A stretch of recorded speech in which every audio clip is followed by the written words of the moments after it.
Over the last century, more than 150 national currencies have collapsed. And when it happens, over 90% of people lose almost everything, not because they were reckless, but because they trusted money itself.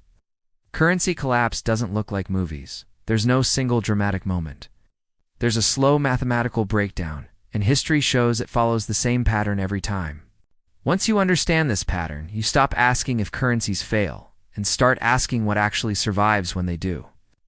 Governments don't wake up one day and decide to destroy their currency. Collapse starts quietly, by spending more than they collect. Deficits grow, debt piles up. Printing money becomes the easiest solution. At first, nothing feels broken. Then prices rise faster than wages. Savings lose value. Confidence cracks.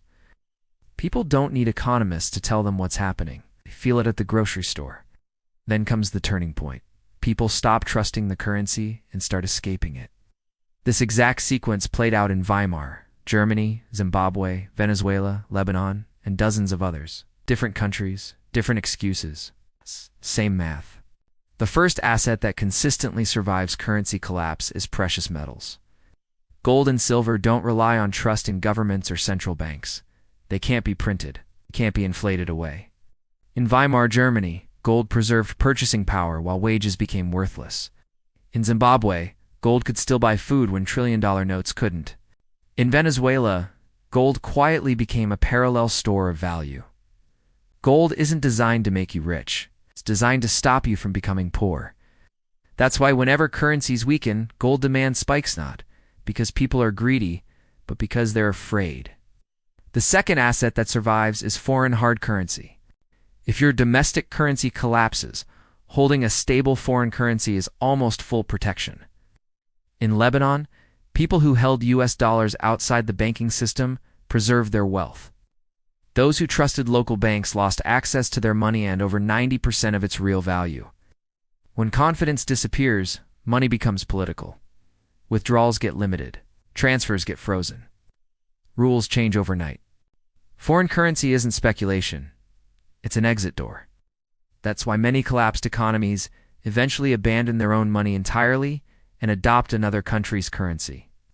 Trust, once lost, rarely returns. The third asset that survives and often surprises people is productive equities with global revenue. Stocks aren't pieces of paper. They're ownership of real businesses.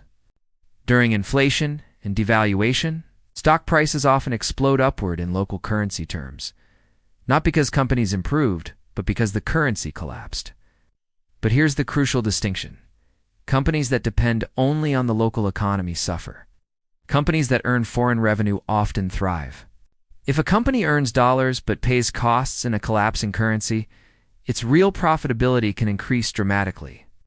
That's why stock markets in hyperinflationary countries sometimes appear to skyrocket while the economy itself is falling apart. When banking systems break, money doesn't disappear, it changes form. That's where consumables and barter goods come in. When banks fail and payments freeze, trade reorganizes around immediate needs: food, fuel, medicine, batteries. In post-war Germany, cigarettes became money. In Venezuela, medical supplies were often more valuable than cash. These assets aren't long-term stores of wealth. They're short-term survival tools. They matter most when systems freeze and liquidity vanishes. The final asset that holds fundamental value is agricultural land. Food doesn't care about inflation. Calories don't depend on monetary policy. Throughout history, people who controlled food production survived currency collapse far better than those who relied on wages or savings.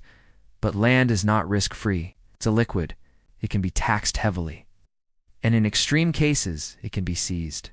Land protects against monetary failure, but not political failure. That's the trade-off. Now let's talk about what doesn't survive. The first casualty is local currency bonds. You're lending money to the very institution destroying the currency. Even if you're repaid in something worth far less. The second casualty is bank savings held inside failing systems. The number on the screen may stay the same. Purchasing power doesn't. This is how people technically keep their money while losing almost everything. These patterns aren't ancient history. They're happening right now. Lebanon has already reached full systemic collapse. Turkey shows classic signs of capital flight into gold.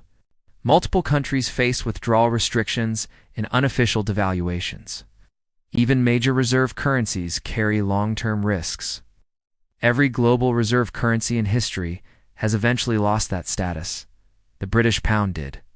Before that, others did too. No currency is permanent. The average fiat currency lasts about 27 years. Collapse isn't rare. It's normal. The real mistake isn't predicting collapse incorrectly. It's assuming your currency is immune. History rewards people who diversify across assets, currencies, and jurisdictions, not those who trust a single system forever. Money fails. Assets behave differently.